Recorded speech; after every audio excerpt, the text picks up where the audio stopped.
Hey there and welcome to NoRecipeRequired. My name's Dave and tonight I've got a dish for you that I've been making for years and I've never ever gotten a bad piece of feedback on it. It's actually a chicken lettuce cups with Asian or Chinese spices. It's absolutely delicious. We're going to use some chicken thigh meat, wrap it up in a lettuce like a little taco, and it's absolutely killer. Let's go ahead and get started. Okay, for our lettuce cups, chicken lettuce cups, I'm going to use chicken thigh meat. I find the thigh meat is kind of the best flavor and best texture for this dish. If you want to use breasts or anything like that, you absolutely can. And you want to get it minced. You can also use ground chicken if you don't want to go through this step at all. To mince it, you can either cut it in strips like this and then go through the pretty laborious process of making, real tiny small dice like that. Or you can do what I do and just cut the chicken into a few chunks, each kind of thigh into 3 or 4 chunks, and then we're going to go ahead and take a food processor and just use the food processor to really kind of grind it up. Okay, like I said, I like to use the food processor to kind of chop up or mince my chicken meat. So I've got it cut into pieces. I'm going to do, this was a full package of chicken, about a pound and a quarter.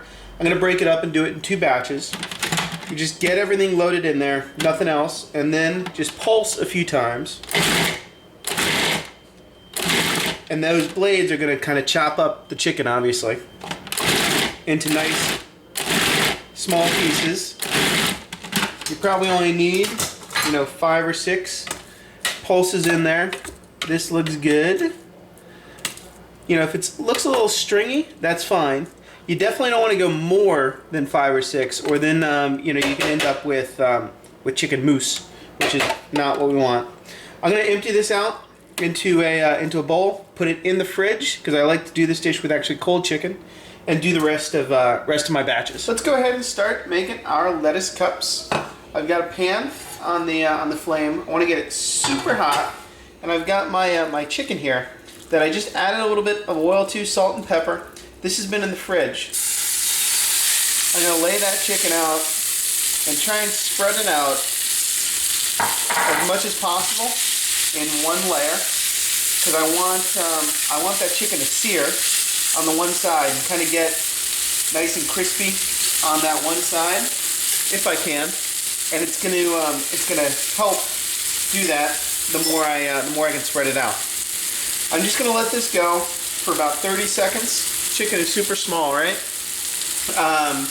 Probably a minute. Then we're going to come in with a wooden spoon and just kind of break it all up and get our chicken cooked. After a minute or so, I'm going to start tossing my chicken in hopes that the other side, I can see I got a little bit of brown there, which is what I'm looking for. And if you want to do this, obviously we got to get the chicken cooked all the way. But I'm also looking for it to break up. And so I'm going to definitely get in there and kind of smush everything around and get those individual chicken pieces that we broke up in the food processor kind of fully broken up. And they will break up on you. You just got to kind of be a little patient and work those chicken pieces. After another minute or so, chicken's going to be largely cooked through. I can still see, I got little tiny bits of pink in there, but you've got another 7-8 minutes of cooking, so those will be absolutely fine. And I've got the chicken largely broken up. Here I've got a large diced shallot that I'm going to add. I've got about a tablespoon, maybe a little less than a tablespoon of minced ginger, 2 cloves of garlic, and 1 red jalapeno pepper. Since we just added a few more ingredients, we're going to add more seasoning, little salt, little pepper. I'm just going to let those vegetables soften up after I stir everything to combine, probably 2 or 3 minutes. Okay, after a couple minutes, those little vegetables are going to be soft, and the real kind of flavoring agent for this dish is going to come into play. This is hoisin sauce. Kind of like Chinese barbecue sauce or Asian barbecue sauce. I'm going to add that, and this kind of has to cook a little bit. I can tell that's not going to be enough. We're going to go 3 kind of heaping tablespoons of hoisin.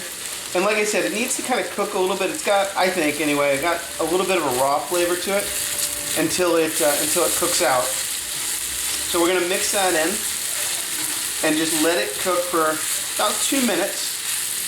If you my chicken's starting to stick just a tiny bit, if that happens, just turn your heat down to medium. And we're going to come back and finish this off in just a minute. Okay, so our hoisin has cooked down. I'm going to add just a drizzle of honey. I'm going to add 2 tablespoons of chopped cilantro. I'm going to take the heat off and add just a drizzle of sesame seed oil, which is powerful stuff. You don't want to add too much, and you don't really want to cook that sesame oil. Let me just mix this up, and we'll come right back. Okay, all that is in. I'm going to add a squeeze of lime juice, which is necessary to give it just a little bit of acid. Wow, this lime is not got a lot of juice in it. And then I tasted it. I think it needs a little bit more salt. It's okay on pepper. But then the final step is I'm going to add probably 3 tablespoons of toasted pine nuts, which will give it a nice, nice texture as well as flavor. We're just going to mix those in. You want to put them at the end so they stay nice and crunchy. Mix those together, and then we are ready to serve. Okay, so here is my chicken. I just throw it in a little bowl like that. You can throw some of the lettuce right around the edge. People can come by, make their own little wrap. Just perfect dish for a party. I'll see you next time on No Recipe Required.